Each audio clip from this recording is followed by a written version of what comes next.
대시를 해. 그러면 토끼 종족 여성 같은 경우에는 대부분 이게 영적으로 알아. 이 위에서 다 이게 천신들이 다 내려져 가지고 이 남자를 무조건 따라가라고 그 전부터 선몽도 겁나게 줘. 또 그러면 이게 소종족이 다 이렇게 보고 우리 같이 삽시다. 우리 같이 삽시다 하고 이제 대시를 해. 서정적이 그 토끼 종족 그 화류계에 한 두 띠동갑이 돼. 24살 차이가 나 기본이. 두 띠동갑 여성한테. 그러면 이제 토끼 종족 그 여성이 어떻게 하냐? 그러면 예, 그럼 다소곳이 이렇게 하면서 수줍으면서 예, 알겠습니다. 서방님 하면서 이렇게 따라가요. 이게 소종족 남자와 토끼 종족의 이게 이정법 주는 게 이게 최고 잘 돼. 그러면 어떻게 되냐? 소종족 남자가 얘네들은 혈통 관계를 중시하기 때문에 이 토끼 종족 여성이 내 애를 낳잖아요. 그럼 모든 거를 갖다가 이제 자기 부인 앞으로 재산도 다 자기 부인 앞으로 다 놔. 이게 소종족 남자 같은 게 혈통 애를 낳으면 이제 그때부터 이제 얘네들은 마음이 확 바뀌어 이제. 그 화류계에 있었지만 같이 살다가 그러면 애를 낳잖아. 내 자식을 하나 낳아주잖아. 그때부터 소종족 남자들은 어떻게 해요? 소종족 남자들이 혈육에 굉장히 이게 약점이기도 한데 혈육에 굉장히 이게 집착이 세. 그럼 자기 자식을 하나 낳아주잖아요. 그러면 이제 그때부터는 내 재산을 갖다가 자기 이제 부인 앞으로 막 돌려. 자기 막 건물 빌딩 같은 거를 갖다가 자기 부인 앞으로 막 이거 갖다가 앞으로 해줘. 왜 사업하다가 망하면 큰일 날 수 있으니까 나중에 일단 부인 앞으로 이렇게 분산 투자를 해. 그러니까 부인 앞으로 막 빌딩 같은 거를 막 앞으로 명의를 해줘요. 어떻게 자기 애 하나만 놔주면 이제 그때부터는 이제 헌신이 소종족 남자들의 특징이야. 근데 이게 나중에 천신계에서 이렇게 보니까 너무 이게 자기 마누라 토끼 종족 자기 입법만 하고 작으니까 자기네들 그 종족에게 거기 마케팅 좀 소종족에게 도움도 줘야하는데 오로지 자기 이제 그 이쁜 자기 딸 같은 자기 그 두띠공과 부인한테 모든 걸 다 주니까 나중에 이제 위에서 열 받아 안 받아 열 받아. 소종족 특히 소종족 여성들이 열 받아. 그래가지고 토끼 종족 여자들이 싫어. 아니 그러면 다른 종족 여성들하고 하잖아요. 이게 소종족 남자들이 나중에 인내해서 사업으로 이렇게 해서 40대가 되잖아요. 눈이 겁나게 높아. 이 양반. 소종족 남자들이 40대를 해가지고 사업으로 성공을 하잖아요. 눈이 겁나게 높아. 여자 보는 눈이. 그러면 다른 종족 여성들은 눈에 안 들어와. 아무리 돈 많고 뭐 백도 좋고 뭐 해도 눈에 안 들어와. 차라리 이게 가난하고 화류계에 있던 두띠 동갑의 어리고 이쁜 토끼 종족이 눈에 들어와 얘네들은. 그래서 이게 금상첨화야. 그래서 소종족 여자들이 토끼 종족 여자를 굉장히 시기 질투를 해요. 이게 내가 보니까 야 쟤네들 왜 그냐 니네들 그러니까 자기네들 모르겠대. 내가 잘 이게 몇 가지 물어보니까 질투하는구만. 이거 뭐 알면서 모르는 체 하는 거야. 질투를 하기 때문에 이게 소종족 여성들이 토끼 종족을 싫어해요. 겁나게 질투하고. 그리고 내 닭종족 여성들도 이게 싫어요. 자 여기서 원더우먼 왜 이걸 먼저 설명해? 원더우먼의 그 장면이 나와요. 자 토끼 종족에 보면 미모도 뛰어난 사람도 있지만 이게 미네르바가 이게 지혜의 여신이죠. 이제 벌써 이제 눈치채셨네. 미네르바가 지혜의 여신이죠. 토끼 종족에서 얼굴도 이쁘면서도 이렇게 얼굴도 덜 이쁘지만 지혜가 굉장히 뛰어난 신들이 있어요. 그 신들이 내려오면 똑같이 살아요.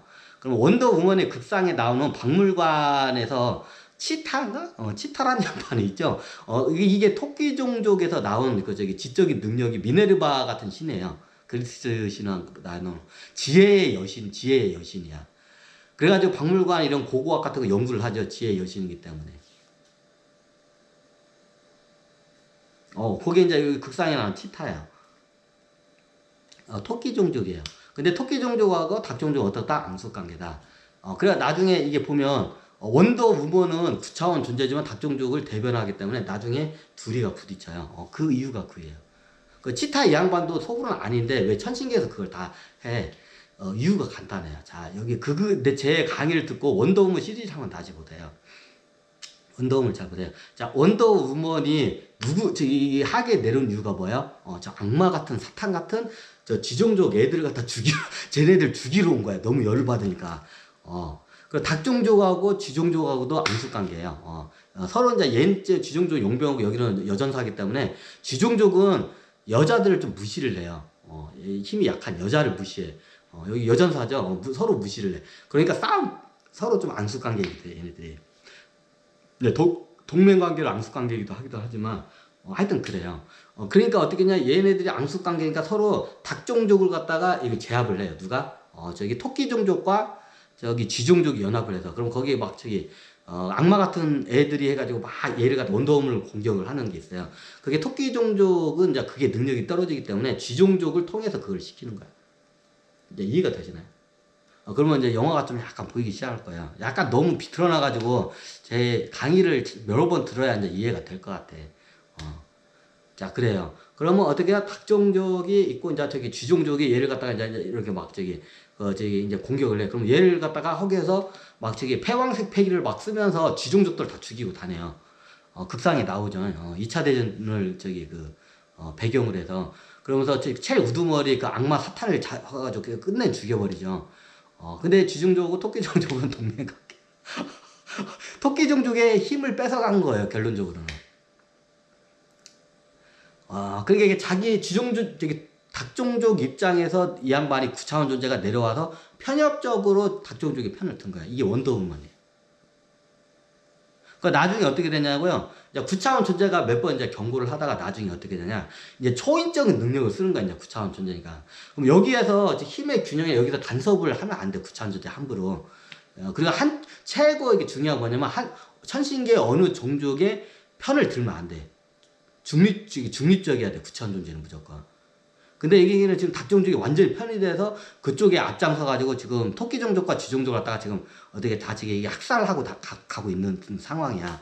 토끼종족도 빡 돌고, 이제 쥐종족도 빡 돌고, 이제 저기 이제 9차원적에서도 이건 아니다 해가지고 어떻게 되냐.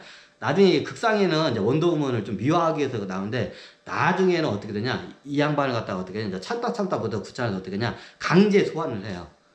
강제 소환은 어떻게 되냐? 이 하계에 있는 9차원 존재, 얘를 연도음을 죽이면 원래 저기까지 가야 돼. 그럼 어떻게 되냐? 자기 천신계 닭종족으로 가는 것도 아니고 9차원을 바로 끌고 가버려, 그냥 얘네들. 그럼 어떻게 되냐? 저쪽에는 식물 인간이 되는 거예요. 천신계 닭종족에 있는 원더우먼의 몸은 자고 있잖아요. 그냥 식물 인간이 돼버려, 그냥. 영이 그냥 끌려가 버렸기 때문에. 그럼 어떻게 되냐? 다른 사람이 쓸 수 있는데 대부분 그런 경우에는 이게 다른 사람이 쓰면 이게 안 맞기 때문에 부주리한 현상이 일어나기 때문에 그냥 이게 소각을 해요. 시체를 대부분. 그러니까 나중에 이 극상에는 그게 안 나오는데 이게 9차원이 얘기는 닭종족에 너무 편협적으로 쏠려 있기 때문에 어떻게 강제 소환을 해요. 그냥 죽여버려요, 그냥. 어떻게 되냐? 죽을 때 원더우먼이 어떻게 죽냐면 우리가 보면 영화 같은데 보면 이게 온 몸이 잿더미로 돼가지고 씩 해가지고 잿더미로 산화돼가지고 잿더미로 가지고 돼가지고 싹 바람에 날려가지고 없어지는 그런 장면 있죠. 실질적으로 일어나요. 지금도 일어나 어딘가에서는.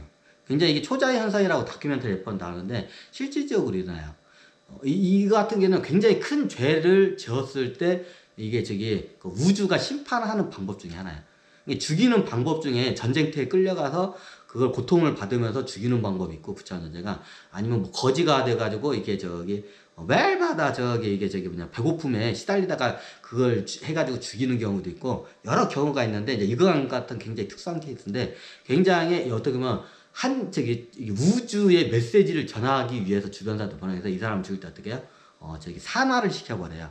어떻게 하냐? 몸이 타요, 안에서부터. 실질적으로 이런 발생해. 이제 다큐멘터리도 뭐 나오고 적었지만 영화에도 많이 나죠. 옛날에 모시기 영웅들이 갑자기 이렇게 가지고 불에 안에서도 잿더머리가 돼가지고 바람에 휘 날아가는 장면이죠. 실질적으로 일어나요. 좀 약간 극을 더 이렇게 더 극대화하기 위해서 좀 이렇게 그게 한 것뿐이지 실제로 산화가 돼 몸이 안에서부터 타. 그걸 제가 돼버려요. 원더우먼이 어떻게 하냐? 그래가지고 하계에서 그렇게 하다가 9차원에서 하니까 어떻게 죽여요? 어떻게 주냐? 몸을 산화시켜버려요, 그냥. 그 시체도 없이 잿더미를 가지고 바람에 싹 날려가 버려요. 왜냐면 9차원 존재도 해야 할 일이 죄가 크기 때문에 그냥 강제 소환을 해요. 강제 소환할 때 죽일 수도 있어. 여러 가지 방법을 죽이는 거 가지고 소환을 할 수 있는데 어떻게 해요? 메시지를 전하기, 이렇게 하면 안 된다고 메시지를 전하기 위해서 굉장히 이거는 죄가 굉장히 센 영혼들이 내려왔을 때 쓰는 방법이에요, 우주가. 9차원 존재가 쓰는 방법이에요. 9차원과 0차원 존재들이 우주가 쓰는 방법인데 요게 만약에 그냥 그 상태에서 그냥 산화가 돼서 없어져. 잿더미가 돼가지고. 그러니까 원더우먼이 나중에 어떻게 하냐? 잿더미가 돼서 저기 죽어가지고 저기 그 영이 어떻게 구차원으로 바로 끌려가요. 어. 이게 원더우먼이에요. 이게 원더우먼 같은 경우에는 이게 좋은 사례가 아니고 저기 그 한 여천신기 그 닭종족에 거기에 저기 편협적으로 그쪽에 쏠려가지고 그쪽 편을 들다가 그 굉장히 큰 저기 하계에서 굉장히 큰 죄를 지어가지고 구차원 존재가 강제 소환한 그 사례예요.